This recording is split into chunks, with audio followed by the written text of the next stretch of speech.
All right, here we are. You know that I have a very soft spot in my heart for shallow running crankbaits. For 15 years, I have designed shallow running and deep running crankbaits for Spro, and a lot of the inspiration for those baits came from older crankbaits that had been around that, you know, were good and then got discontinued or couldn't find them or hard to make or whatever. And then every once in a while, you get somebody that'll give you a really, really cool bait. And a good friend of mine, Jeff Haynes, old lure guru and like collector, all the above, gave me this. Look at this bad boy right here. This is called an E-step. And it originally came with, he had these lure, hooks on there with the little hook protectors on there. I immediately took those off and put gamakatsus on there because this is a collector's lure, but I want to fish with it a little bit. You can see it's just a classic faded paint job with the black back, and you can see it's got like the computer chip micarta bill on it, and then I put the gamakatsu #2 round bends on there, and you could hear it. It's very much a Bagley's inspired. I don't know, or it inspired Bagley's. I don't know which one was which. I don't know exactly when this lure was made. It is definitely very old, but you can see on the side of it, it's got that little indention, little circle right there, that little round circle. That is a 22 cartridge with a BB in there. Now that is old school. That's the rattle that's in it. It's a 22 cartridge with a BB in there. That alone is the cool factor that I love.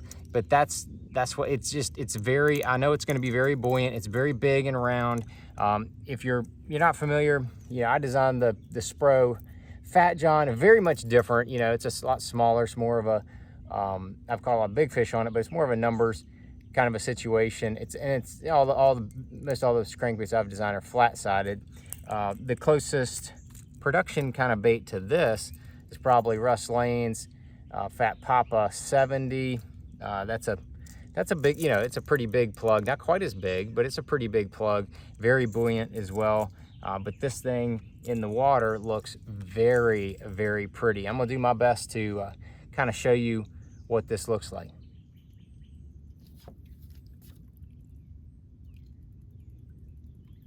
Look at that shake, boy. See how buoyant that is? Look at that. I mean, you hit a stump or something, it's gonna go whoop, it's gonna come right off of that. I'll bet you it doesn't run 2 feet or so. It's a real buoyant. You can see my rod tip shaking. Pretty sick. It's definitely a big, Bagley's Balsa B3, 4, whatever, the big one. The B2, Balsa B2 is about this size. It's about Russ Lane, the Fat Papa size. But they have that, the even bigger one that's kind of more what this reminds me of. A lot of thump. When you cast it out there, you can feel it thumping. I got the Cashin Icon square bill rod. That's what I would 100% throw this on.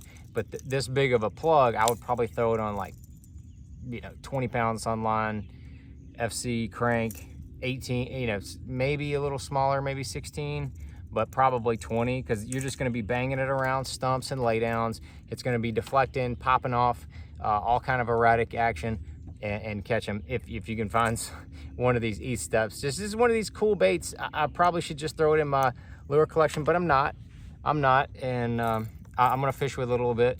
But just so you know, Ed Chambers, before he passed, was a big crankbait guy. He used to make crankbaits kind of like this. All of his woodworking equipment, this is a total sidebar, by the way, all of his woodworking equipment was bought by John from Greenfish Tackle, and he's using Ed Chambers' old equipment to make his own crankbaits. So this is just one of the ones he was playing with. He gave me this guy to to check out. They seem to run good. They're very well made. All the equipment is there. He's just kind of perfecting his expertise with them. So I would expect something like, I'm gonna tell John, you need to make something like this bad boy right here, because that might be pretty slick. Or I could just try to talk Spro into making like the Fat John XL, kind of run like that maybe. But anyway, I like showing cool new things, or cool old things that you may not have seen before. Just kind of, I think it's a cool situation. I think the East Step was from East Tennessee. I don't know the whole story behind it. I know it's an old bait.